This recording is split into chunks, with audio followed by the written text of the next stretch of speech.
नमस्कार। आज बात करते हैं चूरू विधानसभा क्षेत्र की।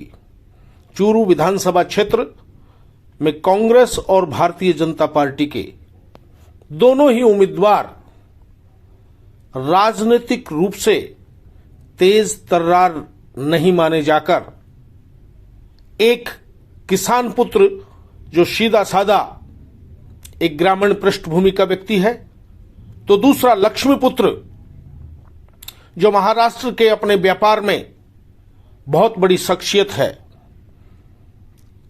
तो चूरू के चुनाव में किसान पुत्र और लक्ष्मी पुत्र के बीच चुनावी दंगल है। भारतीय जनता पार्टी के उम्मीदवार हरलाल सारण के खेमे में जहां भारतीय जनता पार्टी और आम मतदाता में उत्साह का अभाव स्पष्ट तौर पर देखा जा रहा है।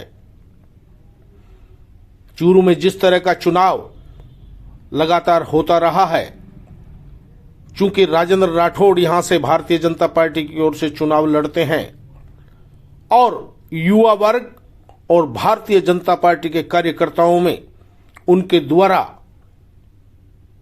उत्साह का सर्जन बेहद तीव्र गति से किया जाता रहा है, उसे अगर हम देखें तो भारतीय जनता पार्टी के खेमे में उत्साह का अभाव है।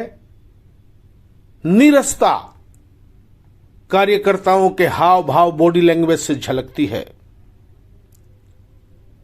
जिस तरह का कार्यकर्ता व्यवहार चुनाव के दौरान करते रहे हैं, उससे विपरीत आचरण निश्चित रूप से है। लेकिन हरलाल सारण का फैसला बहुत जल्द हो जाने की वजह से भाजपा उम्मीदवार हरलाल सारण ने हर घर में जहां जरूरी समझा व्यक्तिगत दस्तक देने में कोई कसर नहीं छोड़ी है और जनता में हरलाल सारण के खिलाफ कोई मुद्दा भी नहीं बनता है, क्योंकि सीधे सरल आराम से उपलब्ध भारतीय जनता पार्टी के लोगों में से हरलाल सारण का नाम प्रमुखता से लिया जाता है।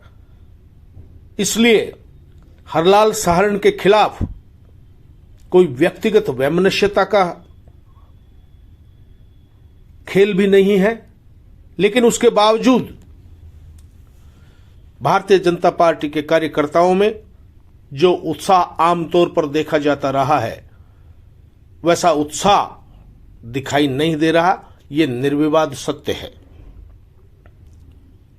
फिर भी सट्टा बाजार, जनचर्चा और राजनीतिक विश्लेषकों की माने तो हरलाल सारण चुनावी दंगल में अपने प्रतिद्वंदी से भारी हैं और काफी आगे चल रहे हैं, ऐसा लोग मानते हैं।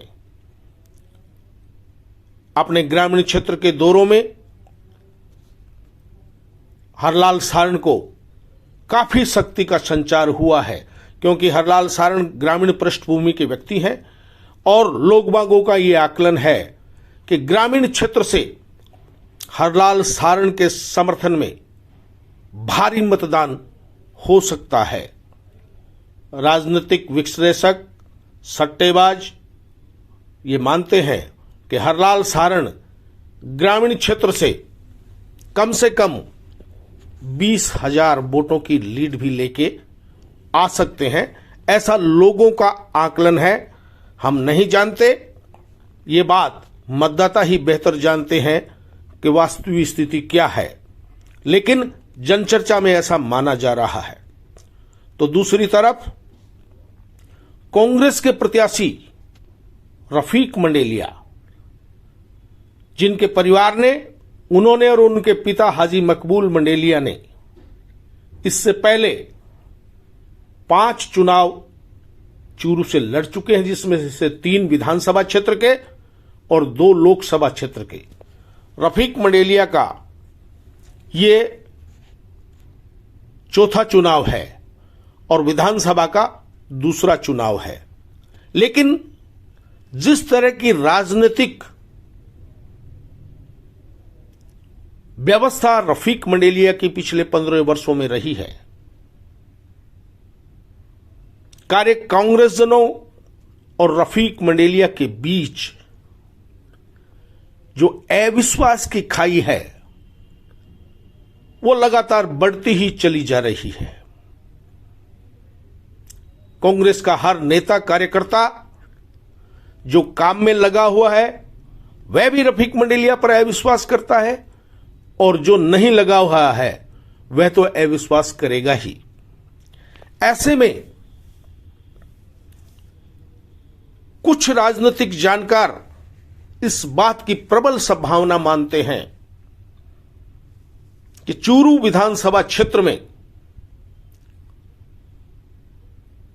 विश्वासघात तो निश्चित रूप से होगा, लेकिन यह होगा किसके साथ, इसकी अलग अलग लोग अलग अलग कयास लगा रहे हैं। एक सोच ये उभरी है कि हरलाल सारण के खेमे में उत्साह के अभाव का मुख्य कारण, जैसा 2008 में हुआ था कि राठौड़ के चूरू छोड़ के चले जाने के बाद राजपूत समाज, ब्राह्मण समाज और मूल ओबीसी समाज में जो मुख्य रूप से उत्साह हुआ करता है वैसा दिखाई नहीं देता। और रफीक मंडेलिया एक बात अपने भाषणों में बार बार कह रहे हैं कि मैं विधानसभा में तो जाऊंगा, लेकिन कैसे जाऊंगा ये मत पूछो। उनका ये वक्तव्य भी लोगों को शंका में डालता है कि कहीं हरलाल सारण के साथ 2008 की तरह तो नहीं होने वाला है। तो दूसरी तरफ रफीक मंडेलिया अपने पार्टी में प्रतिद्वंदियों को शकल दिखाने के लिए तो मैदान में ले आए, लेकिन वास्तव में वे क्या करेंगे इस पे शंका व्यक्त की जा रही है। तो साथ ही रफीक मंडेलिया के साथ जिन्हें लोग उनका लेफ्ट राइट मानते हैं, उनके आचरण से भी ये कयास लगाए जा रहे हैं कि विश्वासघात रफीक मंडेलिया के साथ भी हो सकता है। क्योंकि एक कहावत है मारवाड़ी में, जद बाढ़ खेत न खावे बी खेत ने कुण बचावे। तो हो सकता है रफीक मंडेलिया के साथ ये कहावत लागू हो जाए, क्योंकि प्रतिद्वंदी उम्मीदवार शकल तो दिखाए हैं लेकिन लगे कहां हुए हैं ये किसी को पता नहीं। तो दूसरी तरफ जो रफीक मंडेलिया के चुनावी साधनों का इस्तेमाल कर रहे हैं वो दिखावे के लिए शहर में और ग्रामीण क्षेत्र में उनकी बैठकें तो झूठी साची करवा रहे हैं, लेकिन जिस तरह का संदेश वो लोगों में दे रहे हैं उससे लोगों में ये भावना पनपी है कि जो रफीक मंडेलिया के साथ चल रहे हैं, सर्वे सर्वा बने हुए हैं, वे भी शायद नहीं चाहते कि रफीक मंडेलिया विधानसभा में पहुंचे। तो दूसरी ओर प्रतिद्वंदी जो कांग्रेस की टिकट मांगने वाले हैं उनके बारे में जनचर्चा में यह सोच बलवती होती जा रही है कि रफीक मंडेलिया हारेगा तभी ये स्वयं चूरू छोड़ेगा, तभी दूसरे को टिकट मिलेगी।